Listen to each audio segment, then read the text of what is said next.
Hello friends,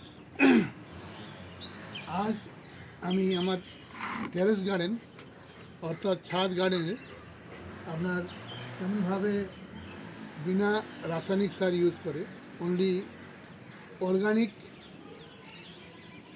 সার use করে আর খালি মাটির উপরে কেমন করে লাউ গাছ তৈরি করা যায় তাই আপনাদের ছোট্ট একটা নমুনা দেখাচ্ছি। দেখেন, এটা যে সম্পূর্ণ লাউ গাছ, নোটা লাউ গাছ এখানে আছে। আপনি পাতাগুলো দেখেন কত বড় বড়, কোনো রকম রাসায়নিক সার এতে ইউজ হয়নি, কেবলমাত্র আপনার জৈবিক সার ইউজ করে আর মাটি এবং জৈবিক সার দিয়ে এই গাছটা ওঠানো হয়েছে। এবং এই গাছটার বয়স হচ্ছে আপনার 15 দিন, অনলি 15 ডেজ এই গাছটার জন্ম।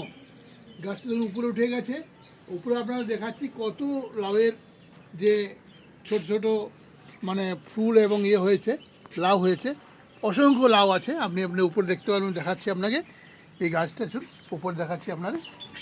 এখানে দেখেন এই গাছটার মধ্যে উপরে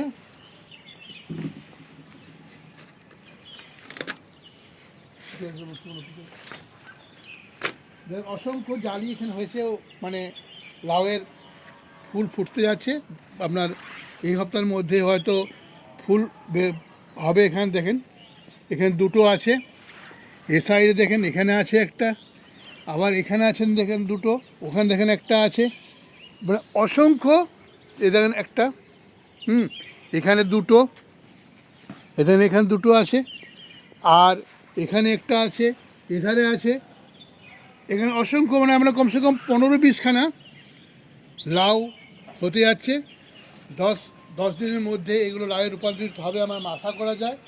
এবং গাছের যে প্রগতি, গাছের বাড়ন্ত প্রগতি যেটা, সেটা কিন্তু আমি দেখতে পাই এটা কোনো রাসায়নিক সার ইউজ না করেই এত মানে প্রচণ্ড রকম বেড়ে চলেছে।